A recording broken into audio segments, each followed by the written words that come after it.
Well, the farm was established in 1912 by my great-grandfather, J.E. Crosby, while he came out of Dayton, Ohio. During that time, he had a successful dairy farm, and Dayton happened to get hit with a really bad flood and wiped out his whole operation. He picked his family up, moved them here to Michigan in the 60s, and when he moved in, over on the house on 27, the old farm as we call it, he also had the property or low ground mint. And the story goes is nobody knows where the mint came from. It was a field of peppermint, approximately anywhere from 1 acre to 2 acres. And so what he had done was there was 2 other people involved, Bill Smith, Bob Harris, that had adjoining farms or muckland farms. And he harvested that 1 acre of peppermint, stored it over in the barn, waited for the winter, and then loaded on a horse and wagon and hauled it to Carson City to a distillery up there. And when he got the oil done, it was lucrative enough to be able to increase his crop production and get into the mint business. We've traditionally grown potatoes, beets, corn, but however, we've always resorted back to mint, and that's all we have now, and that's we've always had is just mint as a main crop.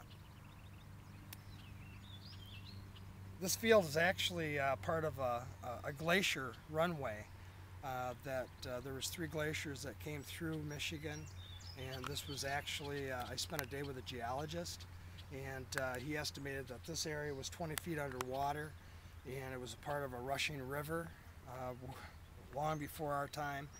And in the mid-1800s, Michigan was being surveyed. The surveyors estimated only 75% of Michigan would be uninhabitable because of the swamplands and the bogs.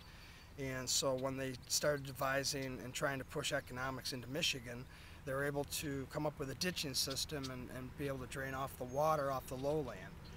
And once that was done, what they found was a very rich black organic material from thousands of years of plants and trees and all sorts of wildlife and living organisms that just made up the soil. A lot of people think it's black dirt. It is not black dirt. It is organic muck soil.